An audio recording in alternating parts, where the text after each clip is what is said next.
Hello and welcome to Beyond the Noise, the podcast series from PRWeek. I'm John Harrington, the editor of PRWeek UK, and before we start today, I wanted to flag up that tickets are still available for the Corporate Affairs Awards from Incoms in partnership with PRWeek, which takes place on Wednesday the 22nd of April at the Jumeirah Carlton Tower in London. Now in its third year, the awards are a real highlight of the industry calendar, a brilliant networking opportunity and a chance to raise a glass to some of the industry's best performances. Tickets are selling fast, so visit corporateaffairs.awards.com to book. Also, before we start, here's a quick word about another podcast from PRWeek's publisher, Haymarket. Hi, it's Alice Bunn from the Carmen Line here. Thanks so much for listening to us these last few weeks. I hope you found it interesting, maybe even surprisingly so. In this week's episode, out now, I'm joined by Ian Annett, Chair of the UK Space Launch Committee, and Libby Jackson, Head of Space at the Science Museum, in the week where I grudgingly concede that sometimes, just sometimes, space really is all about big rockets and astronauts, as we have been flying around the moon in Artemis 2. Why are they doing it? Who cares? And what value does it bring to us here on Earth? Maybe, as Libby suggests in the podcast, the answer is simply, we're just human. What can we do? Come and join us and find out if the moon is a new geopolitical battleground, a rich source of helium-3 and untold commercial opportunity, a staging post to Mars, or all three of these things. You can find out the answer to all of this and more at the Carmen Line.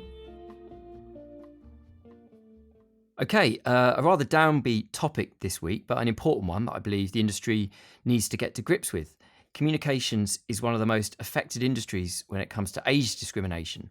That's the finding of a new survey and report on ageism in the industry from Hanson Search and sister company The Work Crowd.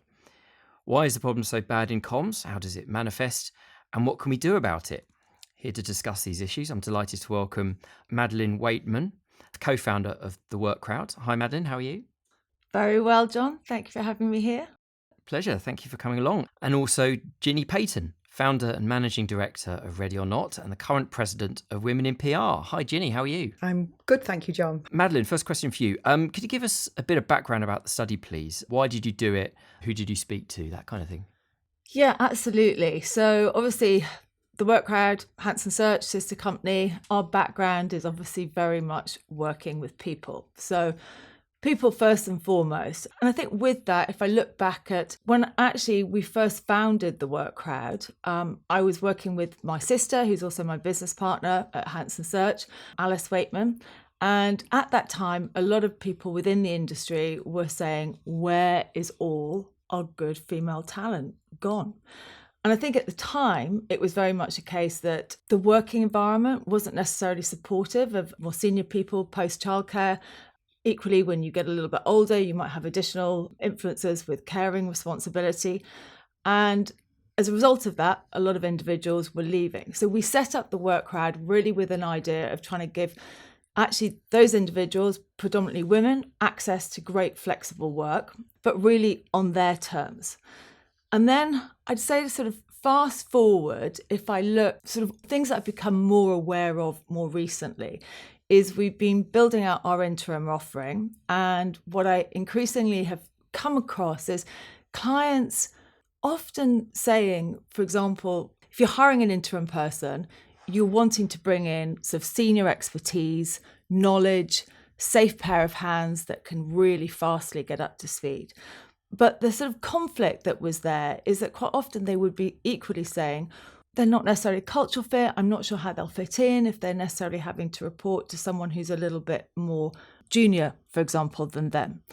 So there was a sort of conflict there in my mind. At the same time, there was reports coming out with the CIPR, which is the Missing Women's Report, and equally the report with Women in PR around ageism within the industry.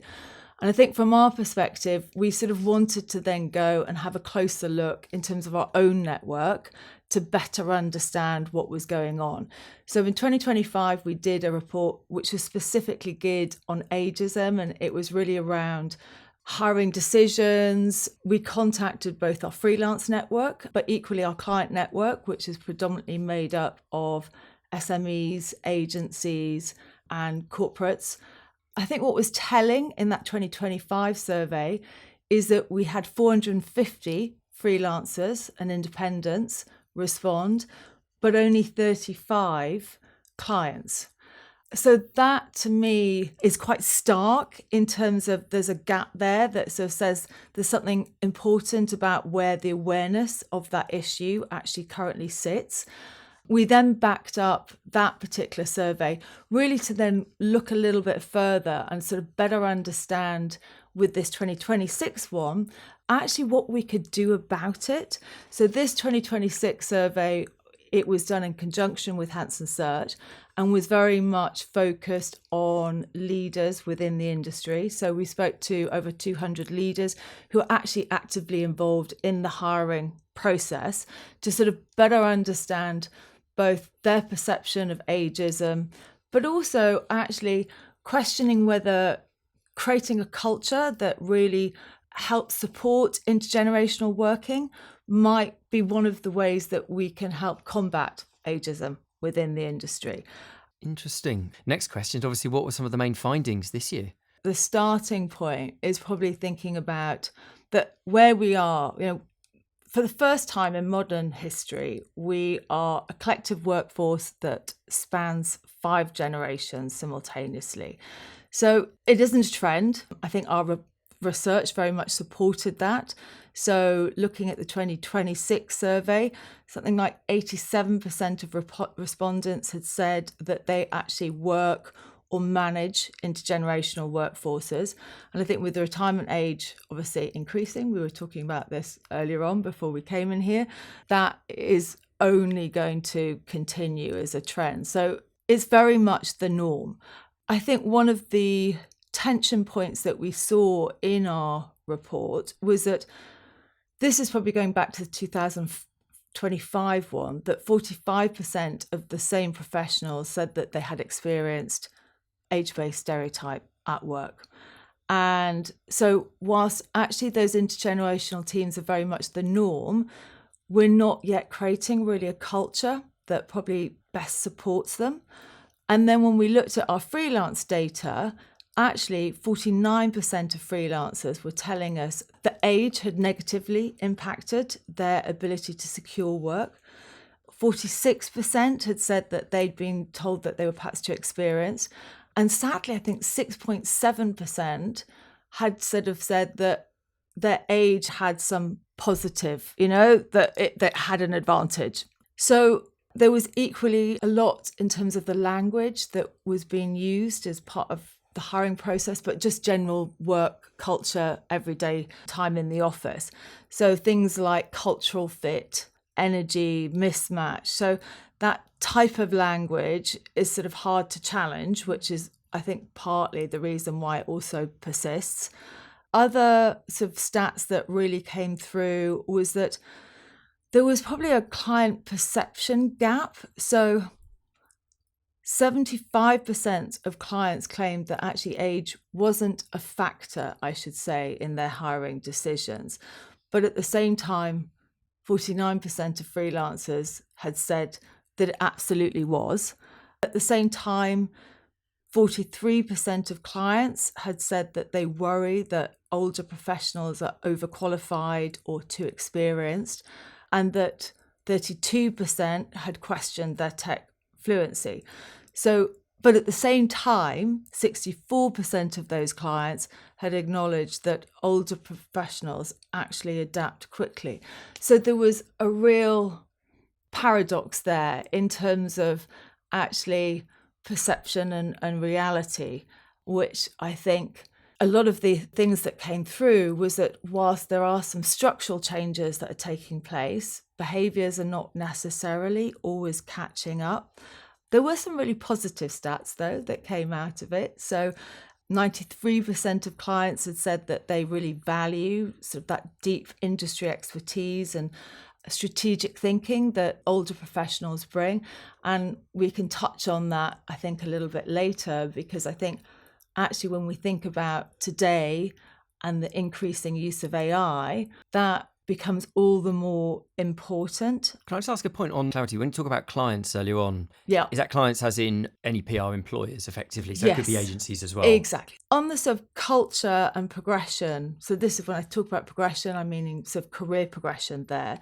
One of the stats that came through was that 67% felt that organisations do support intergenerational working, which is great. But at the same time, over 50% thought that they could do more. But I think that's fine. We can always do more to encourage it. There was definitely a really strong business case to support better intergenerational working. So stats were 74% better decision making, 82% cited sort of stronger knowledge exchange. There were some conflicts, so 72% sort of said there was differences between age groups in terms of working style, expectations around work-life balance and time in office. And equally, there was some sort of questions around actually communication style, which I think as communicators, we should definitely be looking at in more detail and think what we can do there. The overall picture, though, was that actually there was a real case for more intergenerational teams. But I think what we need to be thinking about is how that then translates into how we create that culture that best supports it, how we create the structures and the communication channels that better enable it. Sure. Thank you. Ginny, do those findings that Madeleine was talking about, do they chime with what you've heard from a women in PR perspective? And, what are your thoughts on ageism affecting women in different ways and more than for men overall? Okay, so I think that our findings were actually very similar. When I've looked at what Madeleine, looked at the research, it is very, very similar. We ran our campaign, Lost in Their Prime, in 2025. So it was about this time last year. And it was very similar findings. And I think in general terms, we found that ageism was absolutely rife in the workplace, both in agencies and also within in-house teams. We found that 78% of our respondents identified 40 as the point at which women start to become overlooked at work. And that was a real key finding for us because 40 is so young. Women are still having babies at 40, yet they're coming back from having babies and they're immediately feeling the effects of ageism. And interestingly, we had data from 4 years earlier. We looked at ageism in 2021 as well. And in that research in 2021, we found that ageism was considered to have started at 45. So 4 years later, that age data point had dropped 5 years from 45 to 40, which is a really worrying trend that ageism is starting even earlier. That trajectory is completely terrible. And, we're hearing from women that they're starting to experience ageism at 40 and, footballers have got longer careers. Elite athletes have got longer careers than women in PR are having. So it's sending a terrible signal to young women joining our industry that they've got a very short period of time in which to succeed, probably about 15 years before they're being off-ramped by the industry. And so, yes, I think that it does affect women more than men. I mean, it definitely affects men too. I hear a lot from men in the industry and beyond about the impact of ageism, but it does disproportionately affect women. Overwhelmingly, our respondents believe that ageism started at 40 for women. When asked what age men were affected by ageism, the largest number of respondents said it was much older. It was 50. Was that men who said that or women? It was women. It was women's perspective on it. Right. It was our membership, it was our community. And actually 40% of our respondents believe that men are not overlooked at all in their careers due to ageism. So, that was quite a sort of a big stat. And I think that what, we kind of looked into as well was like the impact of ageism. And we found that it's really impacting job security and it's creating barriers for women seeking new roles. Women are really fearful of moving jobs. They consider their chances of securing a new role as being really low. And just as a sidebar, a terrible sidebar. A friend of mine who has been in the industry for 30 years, who has been looking for a job for over a year, is now trying to sign up with an escort agency because she can't get a job in PR. Wow. I know. How bad's that? But I think that it sort of, it plays to how difficult it is to be a woman with a level of experience looking for a new job in the industry. Do you think there's something specific about the culture of our industry that fuels ageism? Why don't we value experience more? Was one of my big questions. We were talking about it earlier on, weren't we? So I think there's quite a few different things at play. We touched on it. I think there's a sort of issue of stereotyping. I think traditionally, PR and comms industry, we touched on, great ideas, fast thinking, all of these sort of stereotypes that quite often, rightly or wrongly, get labelled on to that younger generation. But I think fundamentally, a lot of the issues, I believe, are around actual sort of structural design of how we progress individuals throughout their careers. So exactly, we touched on it earlier on that, I'm conscious you join an industry as an account exec, or particularly within agencies, you move up senior account exec, you spend a bit more time account manager, and as you go up that career ladder. Now, as someone who founded the Work Crowd, and obviously I work with lots of independents, I know talking to them firsthand, a lot of them will say to me that the reason they've left the industry, one, we touched on it before in terms of inflexibility of how you work, but the other is that actually within the current agency model, they feel like they are becoming glorified paper pushers, and career progression almost is based on tenure and stepping into management leadership roles, which actually as time goes on effectively makes them irrelevant. And what freelancing or working as an independent has done is give them the opportunity to actually still do the things that they love, hone their craft, and have that sort of 360 sort of view of working with a client and a campaign. So I think fundamentally we need to really rethink how we structure our modern day workforce. So sort of turn it on its head a little bit, and actually look at what does the market require? What are the skills that are in demand? Where is an individual's expertise? Someone who's really good at, let's say, strategic thinking and creativity doesn't necessarily make a great manager. Someone who is fantastic with the client equally doesn't necessarily always be the best team leader. We need to think about the individual skills that someone brings, what they excel at, and then maybe think about, for example, their market value, instead of having this career progression, which, as I say, is quite often based on tenure. There are changes that are happening. So in our report, I think something like 40% of hirers, let's say clients, hirers, effectively said that they are moving to a sort of model that is a cross between tenure and value-based career progression. And 33%, I think, have moved fully to more of a value-based career progression. I question whether actually it's happening in reality. I think more probably needs to be done in looking at the fundamental structures. So we did a LinkedIn Live post our report, and there's a lady there called Sarah Howe who works, her background is communications, but she now works in helping businesses with culture and behaviour change. And from her experience, she's concurred with a lot of our findings, which is there is still systematic stereotyping that's happening, that whether actually both ways, it can happen both ways.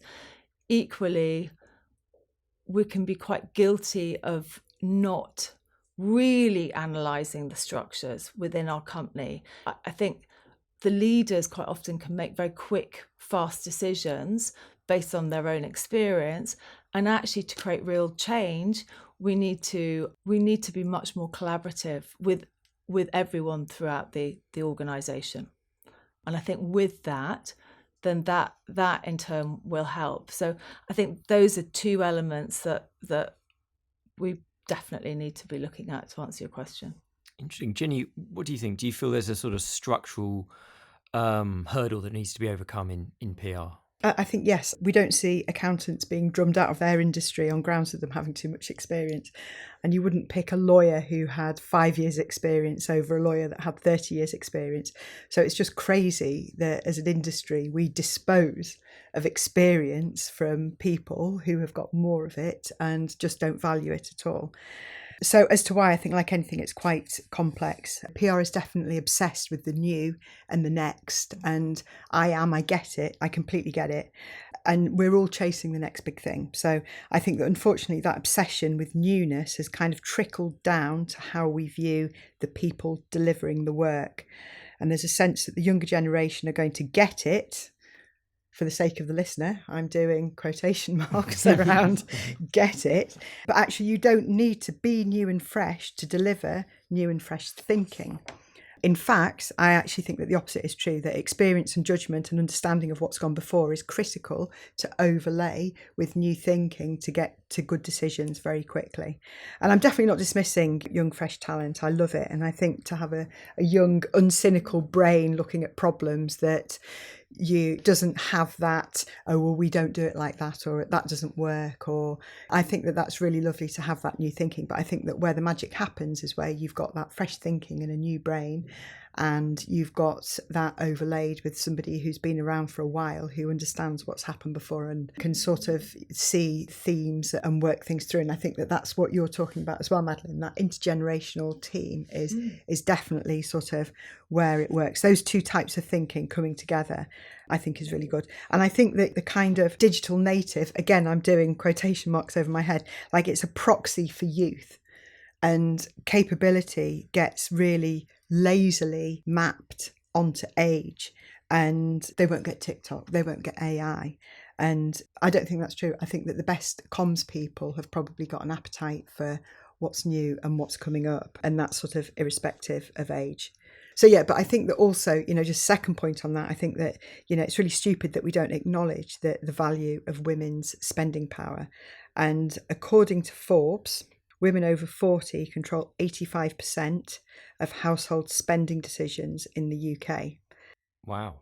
We're also an ageing generation, so maybe we need to value those those older voices a little bit more, because increasingly our customers are the older generation. Yeah. So, we're talking to women over 45, over 40, over 50. We need to understand them. We need to know what makes them tick. We need to know what's important to them. We need to know what makes them sort of spend their money. We need to get deep into the psyche of these women.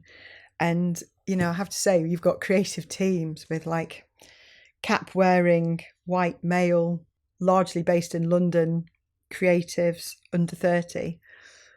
Determining campaigns for these women that have got all this spending power. Are they the right people for it? I don't know.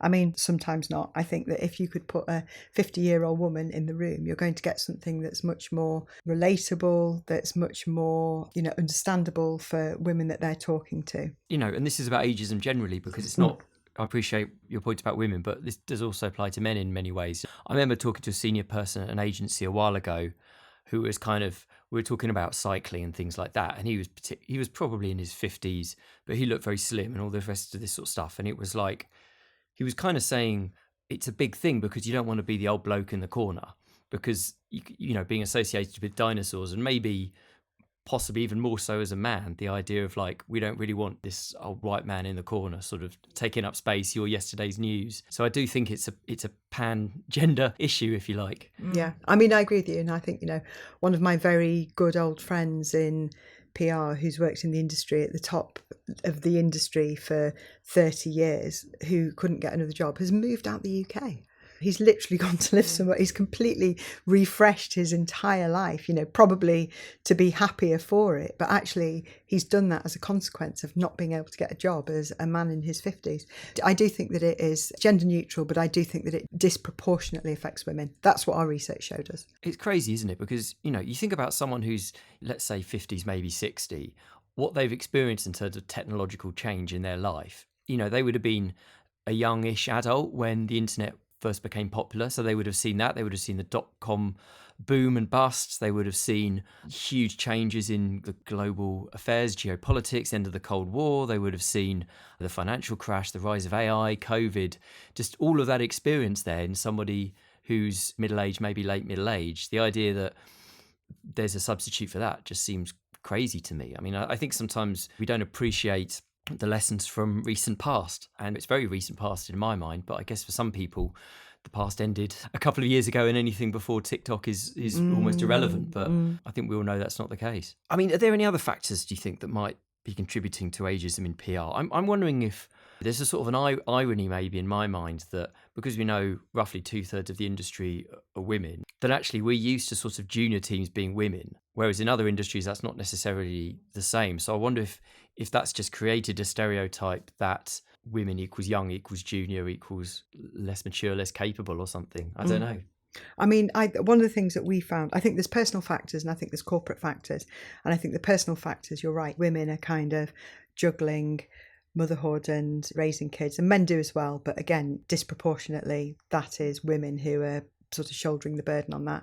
But I think that as women get into an age era where they might start to be subject to ageism, that's when potentially older caring responsibilities come in, where you might have parents who need some help. So we have this sandwich generation where you've got kids that still need looking after, and then you've got parents that need looking after. So it's kind of double whammy.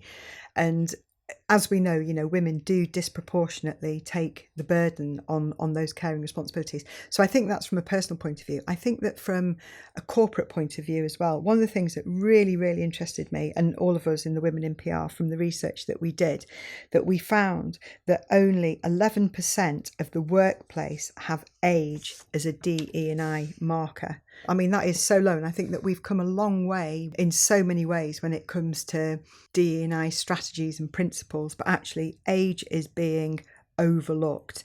And, we're going to dig into this further as the Women in PR. We've got an ageism campaign that we're coming to at the end of the year. And this is our starting point on it. It's like, why are employers overlooking it? Why is it still so invisible? When all the other markers are quite rightly being given more kind of consideration, why is it that age nobody's looking at? And I think the thing that's important about this is that if you haven't got eyes on it, then it means that people aren't thinking about it. And if people aren't thinking about it, they're not acting on it. If they're not acting on it, we're missing out on the opportunity to have these fabulous intergenerational teams that we've sort of talked about. And all the evidence that we've got is that people do actually enjoy being in these sort of intergenerational teams. So I think that that's something that is one for us to really look at as to why that is still the invisible marker when it comes to DE&I practices.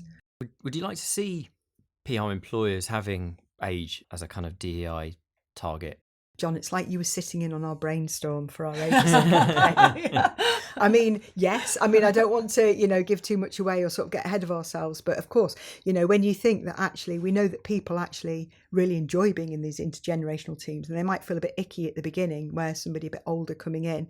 If you've got a younger team, they might be, nobody knows quite how they're going to fit with everybody else. But in my experience with many of the women who are, my age and stage who have been in those intergenerational teams, they're brilliant.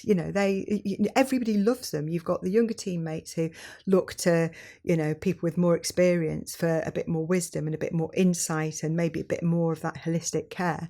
And then you've got the women and the men who have been around the block a bit, looking to the younger team members to keep them up on, what's current and what's fresh.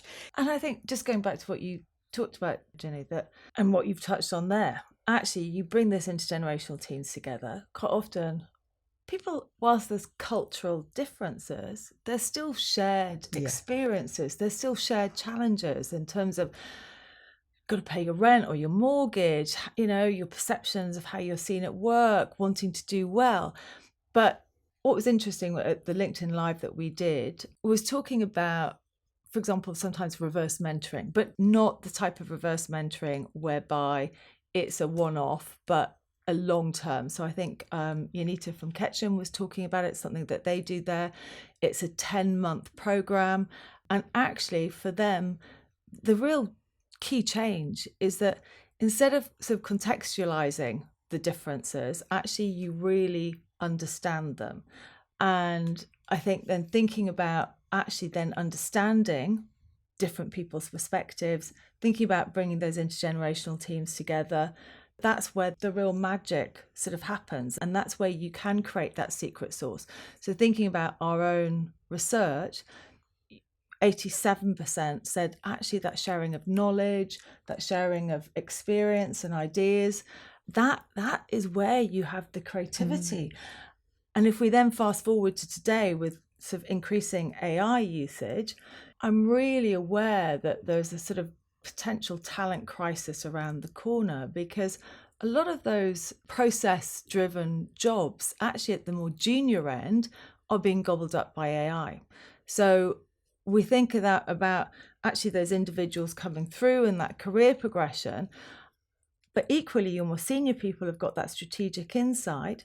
So I think if we can combine, as you were saying, it's that different perspectives. I mean, our industry is about representing our customers, and we need diversity in the industry, whether that's diversity in age, gender, race, background, age, because actually that diversity is representative of the people that we're wanting to communicate to. And that's where I think the real sort of magic happens. I think you're right, and I think that AI point is a really critical one as well, because we know that we're going from a kind of pyramid system to more of a diamond system, because I mean AI itself told me that between 35 and 38% of entry-level jobs in PR have just disappeared since 2022. Yeah.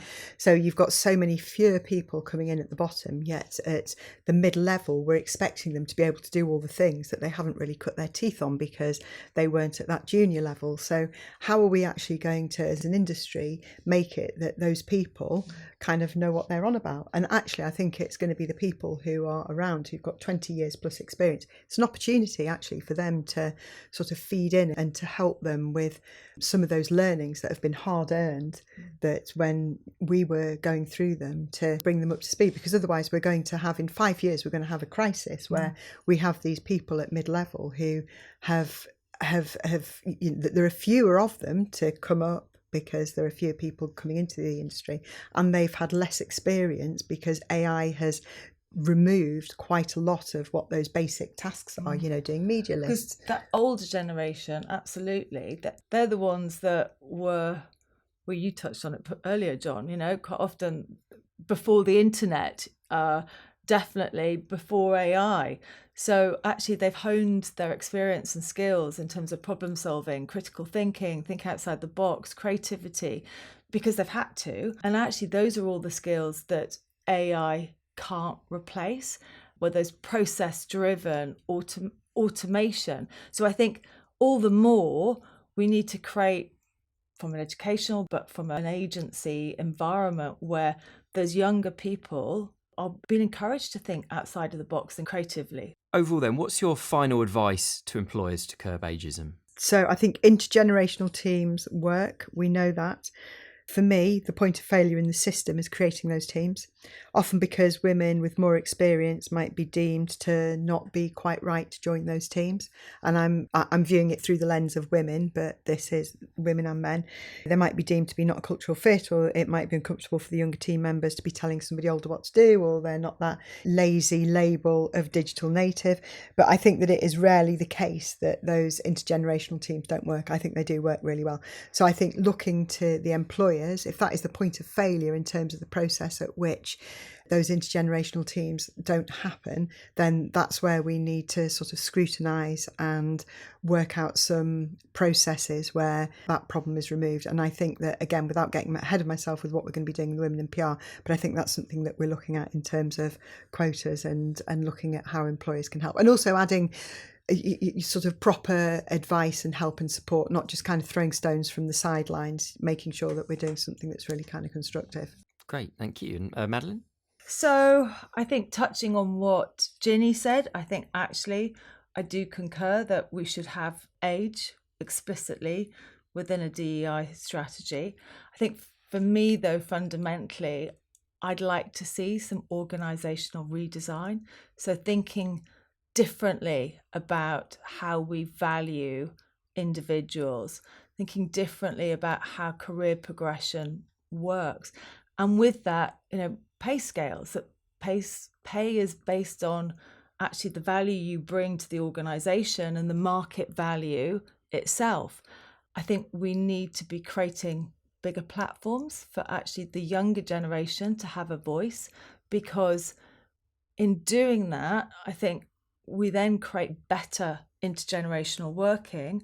And my feeling is that in turn will help reduce ageism within the industry, because at the moment our current structures are just meaning that we're losing some of that amazing talent and expertise that, particularly within the world of AI, we need to be capturing. Thank you. And very briefly, if you could, what's your advice for anyone in PR who feels they've been the victim of ageism? I think it's really hard. I think that you're asking people to mark themselves out. The consequences of that are real, and women are probably therefore more likely to let it slide because they know that there's even less chance of them getting another job. It's hard enough to get another job. And if you're marking yourself out as a nuisance in the industry, then that's really tricky. But I think that we have to normalise that conversation on age, and we have to bring it into the light, and we have to get people to talk about it and to make it safe for people to talk about, and to give people a platform to talk about it and to be able to call it out. And it is really hard. And I think that that's part of what we have to do as the women in PR, to sort of try and find ways to make that doable. I also think that, and obviously I'm going to be an advocate for the women in PR, but I think that finding a group of people with whom you feel very comfortable and just having that sense of support and some very practical solutions of what you can do is quite important to it. Thank you. And Madeleine? So if I think about if you've been a victim of ageism and what you can do to sort of overcome it, I think, one, it's very tough. Remember that you're not alone. It's not personal, that actually a lot of individuals are going through the same thing. And I think a lot of it is what we touched on before. It's the industry, it's the structure, it's the environment. I think what's important is to think about your value proposition, what your expertise is. Actually, for those individuals who have that strategic insight, who have that industry knowledge, focus on your strengths. And actually AI quite often can be your friend. As someone who in their 50s themselves, I use AI all the time, and likewise you, Ginny. So see that as your friend. Think about how you position yourself in the market. So instead of positioning yourself in terms of your career and number of years experience, think about the expertise and skills that you bring to your potential customers. So reframing how you position what you offer, I think also can be quite powerful. Okay, great. That's all the time we have. Thanks so much to Madeleine and Ginny, and thanks as always to you for listening. Until next time, goodbye.